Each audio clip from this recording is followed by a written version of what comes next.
Rahim. Assalamu alaikum class. This is Munazza Khan. Subject C++ programming. Let's start lecture number 2. Second lecture for C++ programming. Class, as I have discussed in last lecture about what is programming. थोड़ा सा programming की basics के बारे में हमने study किया था last lecture में, and I hope you people have cleared the basic introduction about programming. What is programming? Let us recall main topics of lecture number 1. Programming में हमने स्टडी किया था class what is programming, programming क्या होती है। Programming से पहले हमने डिफरेंट लैंग्वेजेस को स्टडी किया था। What is the high level language and what is low level language. ये जो अभी आपके सामने स्लाइड्स शो हो रही हैं, बुक शो हो रही है, बुक में आपको difference between low and high level language show हो रहा है। ये हमने लास्ट टाइम देखा था। High level language is very close to human and far from computer language, and on the other hand low level language is difficult to learn because it is the computer language, it is near to computer and far from human language. So ये तमाम introduction जब हमने study किया languages के बारे में कि computer की लैंग्वेज क्या है और हमारी ह्यूमन लैंग्वेज क्या है, इस तमाम को अंडरस्टैंड करने के बाद हमारे पास एक इम्पॉर्टेंट टॉपिक है in lecture number 2, that is language processor. Language processor क्या होता है, ये अभी हम प्रीवियस मैंने भी बात की आपको लैंग्वेजेस की कि लो लेवल लैंग्वेज को हाई लेवल अंडरस्टैंड नहीं किया जा सकता और हाई लेवल लैंग्वेज को कंप्यूटर अंडरस्टैंड नहीं कर सकता। तो इन दोनों लैंग्वेजेस को हम किस तरह से ट्रांसलेट करते हैं या कौन सा हमारे पास ट्रांसलेटर यूज़ होता है हमारी प्रोग्राम को हाई लेवल लैंग्वेज जो कि हम लिखेंगे उसको ट्रांसलेट करेगा लो लेवल लैंग्वेज में, वो किस तरह से हम उसको कन्वर्ट कर सकते हैं। Language processor is the translator. Computer understand only machine language. A program written in high level और assembly language cannot run on computer directly. It must be converted into machine language. It must be converted into machine language before execution. Language processor or translator is a software that converts these programs into machine language. Every computer language has its own translator. Her computer language का अपना एक translator होता है जो कि हमारी high level language को low level language में चेंज करेगा एंड लो लेवल लैंग्वेज को हाई लेवल लैंग्वेज में चेंज करके ह्यूमन अंडरस्टैंडेबल रीडेबल प्रोग्राम को बनाएगा। तो वो डिफरेंट हमारे पास ट्रांसलेटर्स हैं। There are different types of language processor as follows. The first is compiler. Compiler is a program that converts the instruction of a high-level language into machine language as a whole. A program written in high-level language is called source program.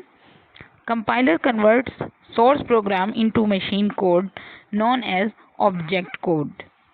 The source code and object code I hope आप लोगों को clear होंगे because source code हमने study किया था जो कि हमारे पास program written in high level language is called source program and the object code जो प्रोग्राम हमारे पास मशीन कोड में होगा वो हमारे पास क्या है, ऑब्जेक्ट कोड में है। ठीक है, तो ये जो कंपाइलर है ये हमारे पास क्या करता है, हाई लेवल लैंग्वेज को चेंज करेगा ऑब्जेक्ट कोड में और ऑब्जेक्ट कोड को चेंज करेगा सोर्स कोड में, सोर्स प्रोग्राम में। Compiler checks each statement in the source program and generates machine instruction. Compiler also checks syntax error in the program. A source program containing an error cannot be compiled. जो भी हमारे पास source code हमने लिखा हुआ है high level language में, जब हम उसको कंप्लीट लिख लेते हैं तो उसके बाद हम उसको कंपाइल करते हैं। कंपाइल मीन्स ट्रांसलेट करवाते हैं कंप्यूटर से by using a simple function की और by using simple one click. एक क्लिक से हम उसको कंपाइल के बटन पे जैसे ही क्लिक करेंगे तो वो हमारा होल प्रोग्राम जितना भी हमने लिखा होगा वो मे बी 200 लाइन्स में हो, वो मे बी 100 लाइन्स में हो या 5 लाइन्स में हो, वो एज ए होल हमारा कंपाइलर उसको कंपाइल या ट्रांसलेट करता है। अब ये ट्रांसलेट करने से पहले उसने जो वर्ड यूज़ किया है check the syntax errors in the program, वो हमारे एरर्स को भी कंट्रोल करता है। उस एरर्स को वो क्या एरर्स हो सकते हैं, सिंटैक्स एरर हम उसको कहते हैं। सिंटैक्स पहले हम क्लियर कर लेते हैं, व्हाट इज सिंटैक्स। सिंटैक्स वो होता है जो किसी चीज़ को लिखने का मेथड हो, कोई रूल्स हो, उस रूल्स के अकॉर्डिंग अगर हमारा प्रोग्राम लिखा हुआ है या अगर उसमें कुछ मिसिंग है, उसमें कुछ एरर है, तो वो भी हमें कंपाइलर के थ्रू मालूम होता है। अब यहाँ पे देखिए आपको इस इमेज के थ्रू शो होगा source program, compiler and object program. पहले हम उसको सोर्स प्रोग्राम इनपुट करते हैं, कंपाइलर उसको चेंज करता है और ऑब्जेक्ट प्रोग्राम में सेम प्रोसीजर कन्वर्ट होगा, object program again compile then source code. ठीक है।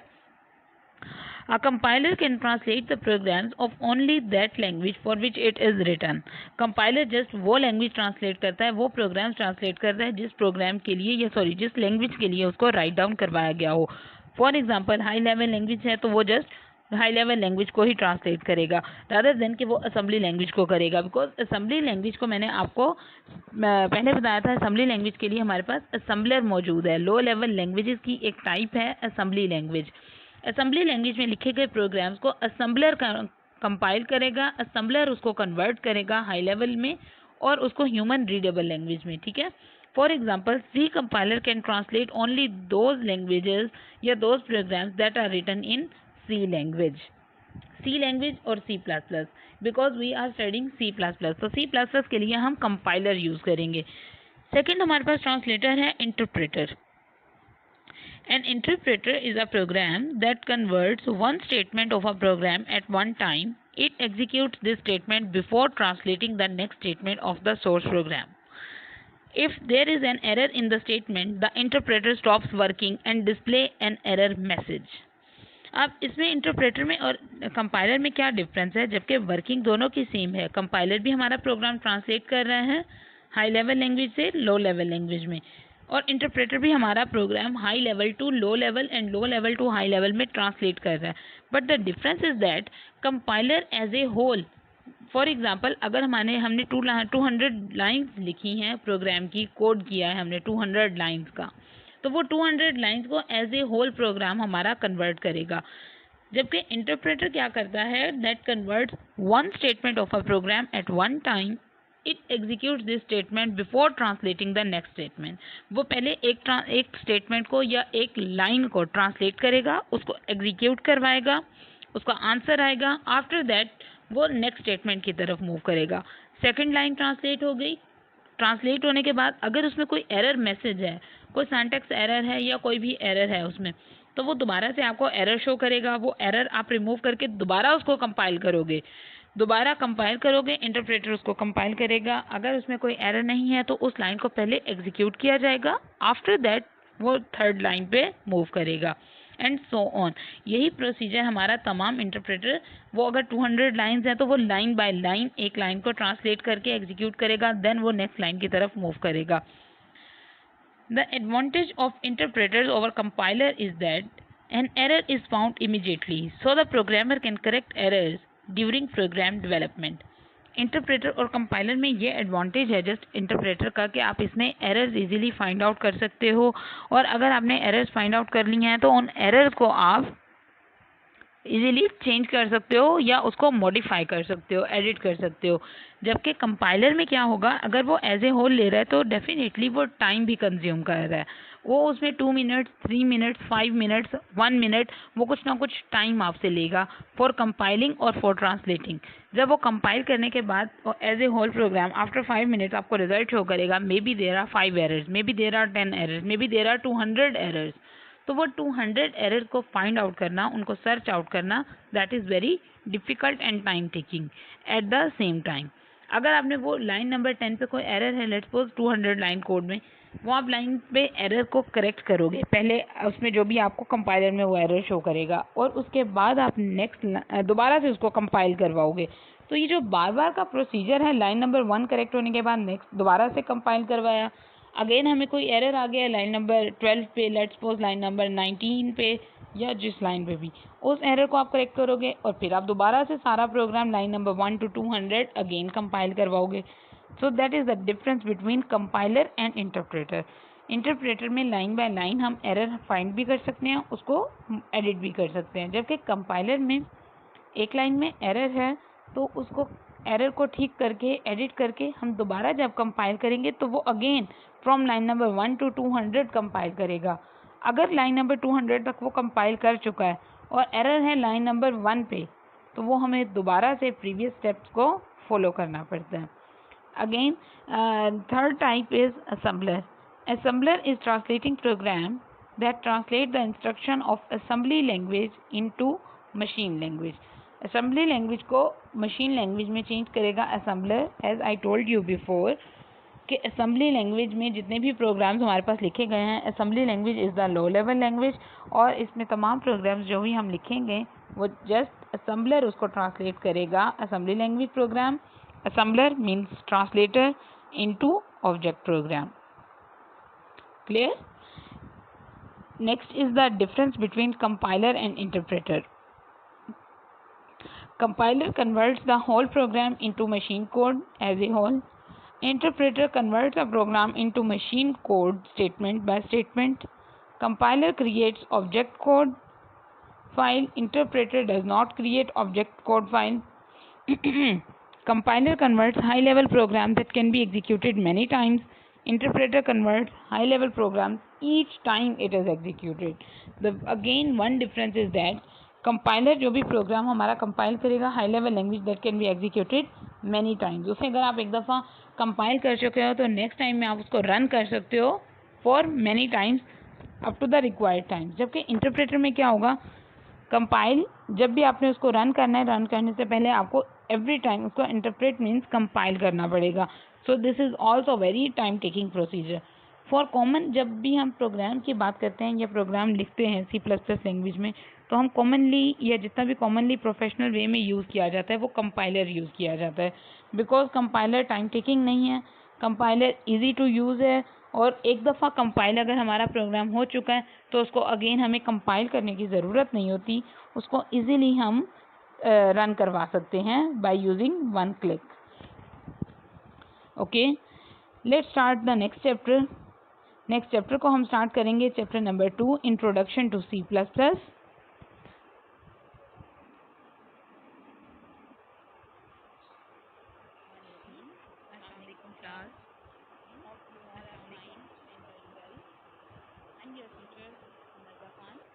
इन chapter number 2, introduction to C++, इसमें हम क्या देखेंगे, history of C++, features of C++, and the second topic is basic structure of C++ program. ये जो C++ का प्रोग्राम हम कर रहे हैं वो प्रोग्राम की क्या फीचर्स हैं और हमारे प्रोग्राम की बॉडी का स्ट्रक्चर क्या होगा, उसको स्टडी करेंगे हम इस चैप्टर में. सबसे पहले हम इसमें हिस्ट्री को देख लेते हैं थोड़ा सा. C++ में हिस्ट्री हमारे पास ये है कि C++ लैंग्वेज एक हाई लेवल लैंग्वेज है, हाई लेवल लैंग्वेज की टाइप है जिसको हम इजीली यूज़ कर सकते हैं फॉर राइटिंग सिंपल प्रोग्राम्स और कॉम्प्लिकेटेड प्रोग्राम्स. यहाँ पे डिफरेंट फीचर्स दिए गए हैं C++ लैंग्वेज के. The first feature is convenient language.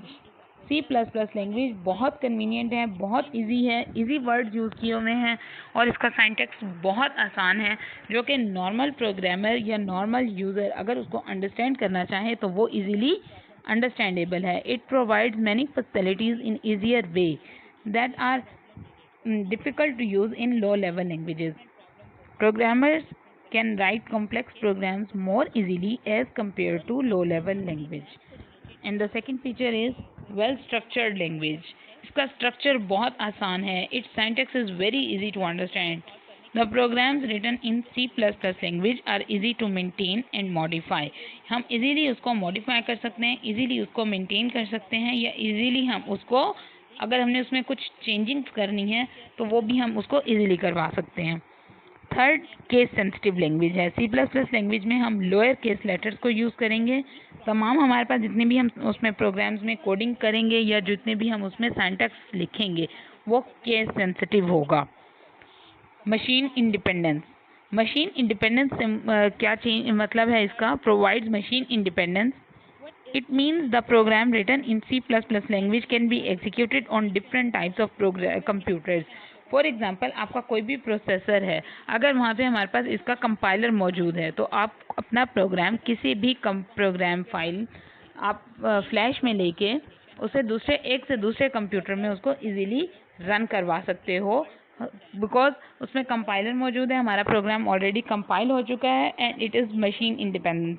इसका ये मतलब नहीं कि अगर आपने एक कंप्यूटर पे बनाया है या एक विंडो पे बनाया है तो जस्ट वो उस पर रनेबल हो। No, it can be executed on other platforms on other computers as well. Object oriented language है। ऑब्जेक्ट ओरिएंटेड लैंग्वेज से मुराद ये है C++ language object oriented language है। इसमें हम रियल वर्ल्ड ऑब्जेक्ट्स में रह के वर्क करते हैं या प्रोग्रामिंग करते हैं। The programs are written on the basis of objects. An object is a collection of data and functions. Object में रिप्रेजेंट अ पर्सन, थिंग और प्लेस इन रियल वर्ल्ड। ये ऑब्जेक्ट से क्या मुराद है कि मतलब वो ऑब्जेक्ट रियल वर्ल्ड ऑब्जेक्ट होगा, उसमें आप कोई पर्सन हो सकता है, कोई प्लेस हो सकती है, कोई थिंग हो सकती है, कुछ भी हो सकता है जिसके ऊपर आप कोडिंग कर रहे हो, प्रोग्राम बना रहे हो, हाई लेवल लैंग्वेज जितनी भी आप प्रोग्रामिंग कर रहे हो वो किसी रियल वर्ल्ड ऑब्जेक्ट पे कर रहे हो। फॉर एग्जांपल एक पर्सन का आप प्रोग्राम बना रहे हो तो वो पर्सन कोई ऑब्जेक्ट है रियल वर्ल्ड में। आप थिंग है, लेट्स सपोज आप कार पे बना रहे हो तो वो कुछ रियल वर्ल्ड में एग्जिस्ट करती है, उसके कुछ ना कुछ फंक्शंस हैं, उसका कुछ ना कुछ डाटा है, तो उसको इन तमाम ऑब्जेक्ट्स को हम रियल वर्ल्ड प्रोग्रामिंग बोलते हैं, जो कि ऑब्जेक्ट ओरिएंटेड हमें C++ लैंग्वेज में इजीली यूज़फुल है और इजीली हम उसको यूज़ कर सकते हैं। Modular programming. मॉड्यूलर प्रोग्रामिंग हमारे पास C++ लैंग्वेज में इसका फीचर है कि हम इजीली उसे मॉड्यूल्स में चेंज कर सकते हैं। मॉड्यूल्स क्या होते हैं? Small pieces. स्मॉल पीसेस में हम उसको एक कोड को दूसरे कोड के साथ अटैच करवा सकते हैं। This is called modular programming. अगर हमारे पास कोई कॉम्प्लेक्स प्रोग्राम है तो उसे हम पीसेस में कन्वर्ट कर देते हैं, एक piece, second piece, third piece, और उसके बाद उनको हम कंबाइन करवा सकते हैं। C++ languages provide the facility of modular programming. It means that a program can be divided into small modules. These modules can be developed and compiled independently and then linked together. उसके बाद उसको हम link करवा सकते हैं। Standard library files. Standard libraries इसमें use होती हैं। लाइब्रेरीज वो हम उसको कहते हैं is a set of functions, constants, classes and objects to extend C++ language, जिसमें हम पहले से कोई मेथड उसको डिफाइन कर चुके हों। इजीली हम वो ब्लॉक ऑफ कोड्स या इजीली ब्लॉक ऑफ स्टेटमेंट्स हम यूज़ करेंगे जिसको हम लाइब्रेरी फाइल्स बोलेंगे। उसके फंक्शंस, उसके मेथड्स, उसके बिहेवियर्स ऑलरेडी डिफाइन होंगे। इससे हमारा प्रोग्राम या हमारा कोड बहुत आसानी से अंडरस्टैंडेबल होगा। हमें लेंथी प्रोग्राम्स नहीं लिखने पड़ेंगे। अगर हम एक वर्ड लिखते हैं उसकी बैक एंड पे क्या होता है, उसकी लाइब्रेरी फाइल में उसके फंक्शंस ऑलरेडी डिफाइन होते हैं। फॉर एग्जांपल अगर हमने मैथ की कोई लाइब्रेरी यूज़ की है तो सिर्फ हम मैथ का फंक्शन यूज़ करके, मैथ की लाइब्रेरी फाइल यूज़ करके सिंपल वर्ड हम लिखेंगे मैथ, और मैथ लिखने के बाद हम प्रोग्राम में मैथ के फंक्शंस को जब भी कॉल करेंगे वो उसकी लाइब्रेरी से उसके फंक्शन, मतलब उसमें क्या वर्क हो रहा है, क्या बिहेवियर्स यूज़ हो रही है, वो तमाम हमारे कंपाइलर में ऑलरेडी इंस्टॉल होंगे। जब कंपाइलर उसको कंपाइल करेगा तो वो उसकी लाइब्रेरी फाइल में जाएगा। किसकी लाइब्रेरी फाइल? जो कि हमने मैथ की लाइब्रेरी फाइल यूज़ की है। मैथ की लाइब्रेरी फाइल में उसके तमाम फंक्शंस की वर्किंग मौजूद होगी। अगर हमने एडिशन प्लस का साइन लिखा है, आप तो डायरेक्ट लिख दोगे A+B। आप ये नहीं करोगे कि जो प्लस का साइन मैंने ऐड किया है इसकी वर्किंग क्या है, बिकॉज उसकी वर्किंग तो ऑलरेडी लाइब्रेरी फाइल में डिफाइन है। तो ये भी फीचर हमें C++ लैंग्वेज में मिला है। इसके अलावा फर्दर डिफरेंट लैंग्वेजेस इसके फीचर्स हैं यहाँ पे। Hardware control, brevity, speed, easily वो फास्ट कोड है, जनरेट वेरी फास्ट कोड। उसमें मतलब within minutes, within seconds उसको ट्रांसलेट कर सकते हैं, विद इन सेकेंड्स उसको रन करवाया जा सकता है। Okay, these all are the features of C++ programs. अब आ जाते हैं हम इसके स्ट्रक्चर पे। ये जो हम प्रोग्राम की बात कर रहे हैं, प्रोग्राम जब हम लिखेंगे तो प्रोग्राम का स्ट्रक्चर क्या होगा, किस स्ट्रक्चर के बेस पे हम उस प्रोग्राम को राइट डाउन कर रहे हैं। Basic structure of C++ program. The format for writing program in C++ is called its structure. वो फॉर्मेट जिसमें हम C++ प्रोग्राम लिखेंगे C++ लैंग्वेज में, उसको हम स्ट्रक्चर कहते हैं। The basic structure of C++ program is very flexible. It increases the power of language. It consist of following parts. 3 main parts हैं जिसपे हमारा प्रोग्राम उस पर फॉलो करेगा इस फॉर्मेट को। सबसे पहले हम प्री प्रोसेसर डायरेक्टिव्स को लिखेंगे। मेन फंक्शन को, और उसके बाद प्रोग्राम बॉडी में हम उसको जो भी हम स्टेटमेंट्स लिखेंगे वो प्रोग्राम बॉडी में लिखेंगे। The first is pre processor directive. What is pre processor directive? Preprocessor directive is an instruction given to the compiler before the execution of actual program. Preprocessor directive वो instruction है जो compiler को दी जाएगी before the execution of actual programme.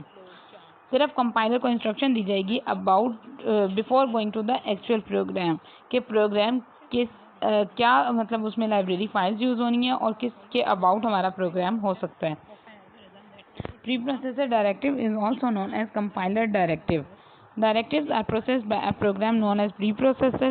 It is part of C++ compiler. ये compiler का part है, note of programme. इसमें कोई एक्चुअल प्रोग्राम नहीं है। आप जितने भी प्रोग्राम्स लिखोगे ये उन तमाम प्रोग्राम्स का जनरल पार्ट होगा। ये तमाम प्रोग्राम में सेम रहेगा। और इसका सिंटैक्स क्या है? The semicolon is not used at the end of preprocessor directive. इसका आप यहाँ पे देखें, मैं आपको फॉर एग्जांपल दिखा रही हूँ व्हाट इज द प्रीप्रोसेस, इसकी एग्जांपल क्या है। और इससे पहले आप ये देखिए, preprocessor directive start with the hash symbol. These directives are written at the start of the program. Very start, जब आप प्रोग्राम स्टार्ट करते हो तो उस जगह पे आप प्रीप्रोसेसर डायरेक्टिव्स को लिखोगे। फॉर एग्जांपल इंक्लूड प्रीप्रोसेसर्स आप यूज़ करेंगे फॉर प्रोग्रामिंग। वो क्या लाइब्रेरी फाइल है ये देखिए, आपको यहाँ पे क्लियर नज़र आ रहा होगा, हैश इंक्लूड iostream.h। अब ये जो हैश इंक्लूड का वर्ड यूज हुआ है, simple this word is called the preprocessor directive. The above statement tells the compiler to the computer to include these files, to include file iostream.h in the source program। अब ये iostream.h ये क्या है? इसमें अब मैं आपको हेडर फाइल्स बताऊंगी। ये प्रीप्रोसेसर डायरेक्टिव जो अभी हमने पढ़ी हैं ये तो हैश इंक्लूड हो गया। अब हैश इंक्लूड के बाद ये जो iostream.h है ये हमारे पास हेडर फाइल है।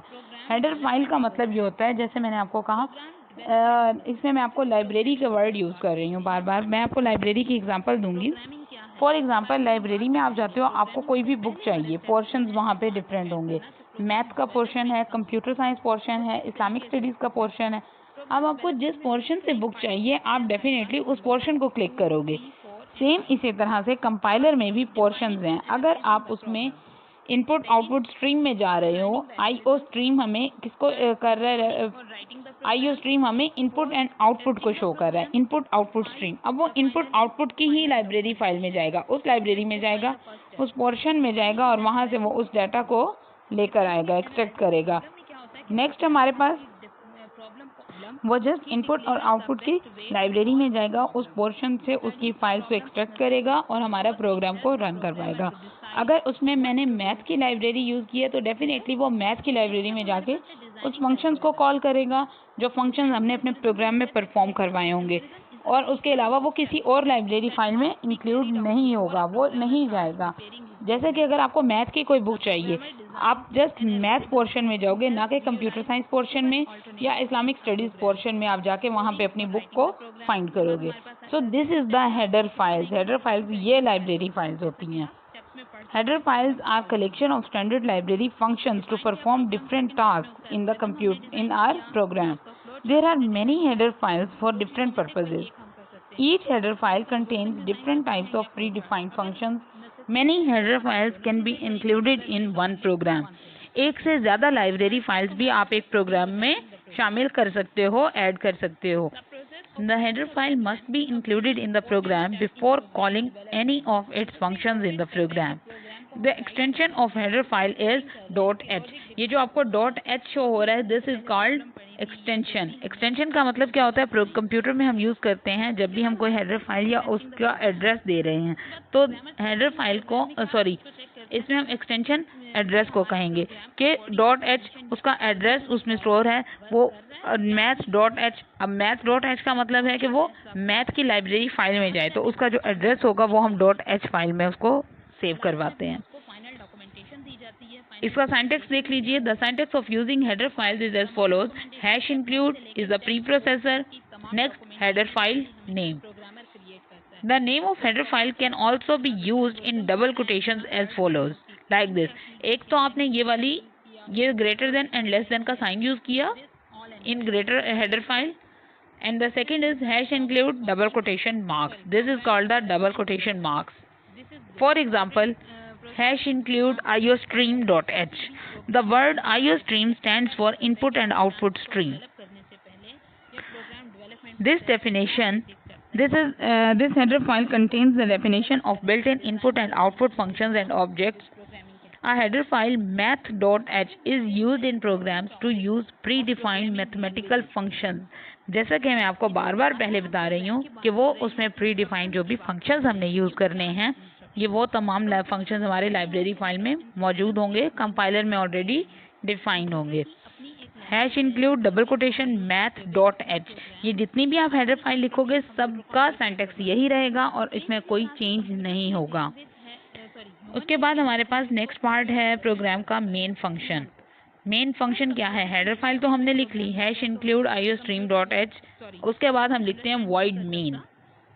void main is the main function starting point of C++ program. जो प्रोग्राम का हमारा स्टार्टिंग है वो है void main. When the program is run, the control enters the main function and start executing of its statement. जब भी program run होता है वो उसके मेन फंक्शन के एंटर होके उसके बाद रन होगा. उससे पहले तो हम उसका जस्ट फॉर्मेट लिख रहे हैं, उसका स्टाइल लिख रहे हैं. ठीक है. हर प्रोग्राम में void फंक्शन सेम होगा. सेम आप इसी तरह से लिखोगे void main. If a program does not contain any function, it can be compiled but cannot be executed.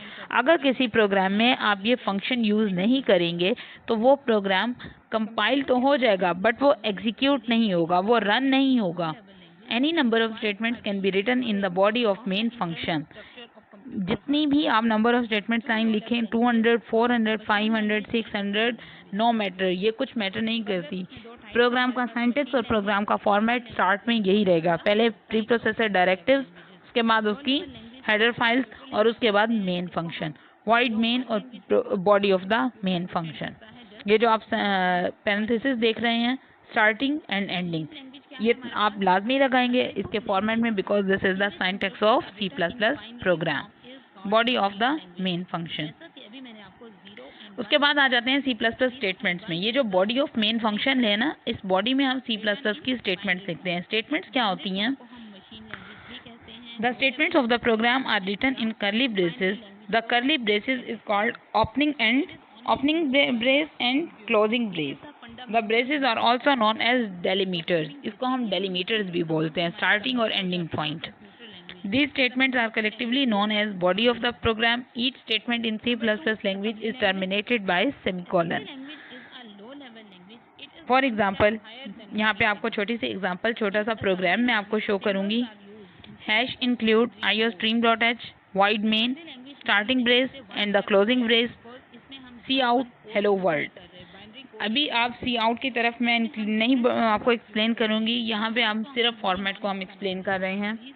Hash include iostream, this is the preprocessor directive, void main function, and then program body, C++ instruction, statement terminators.